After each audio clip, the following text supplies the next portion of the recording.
ఓం నమ శివాయ! Welcome back to another mini vlog. Karthika Pournami mini vlog అండి ఇది. ఫుల్ వ్లాగ్ అయితే పైన టైటిల్ పైన ట్యాగ్ చేస్తాను. మీరు అక్కడైతే చూసేయొచ్చు. 365 ఒత్తులు వెలిగించాలి కదా పౌర్ణమి రోజు. దానికోసం ఇక్కడైతే నానబెడుతున్నాను. మధ్యాహ్నం 3 అవర్స్ ముందు అలా నానబెట్టాను.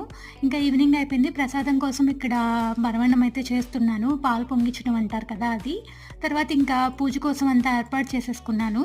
బాల్కనీలోకి తెచ్చుకొని తులసమ్మని పెట్టేసుకొని, అక్కడ శివయ్యని ఇలా పెట్టేసుకొని, వినాయకుడిని, అమ్మవారిని అంతా పెట్టేసుకొని ఇలా రెడీ చేసుకొని పూజకంతా రెడీ చేసుకున్నాను. 325 ఒత్తులు కూడా ఇంట్లోనే వెలిగించాము. ఇట్లా చూస్తున్నారు కదా, ఇక్కడ 325 ఒత్తులు కూడా వెలిగించేస్తూ ఉన్నాం అనమాట. తర్వాత అయితే ఉసిరి దీపాలు కూడా వెలిగించాను. సో ఈ కార్తీక మాసంలో ఆ శివయ్య కృప మీకు, మాకు, మనందరికీ ఉండాలని మనస్ఫూర్తిగా కోరుకుంటున్నాను. మీరందరూ కూడా బాగా సెలబ్రేట్ చేసుకున్నారని చెప్పి అనుకుంటున్నాను. సో ఫైనల్గా అయితే నైవేద్యాలు, ప్రసాదాలు అన్నీ పెట్టేశాను. Thank you so much for watching. Please subscribe. Full vlog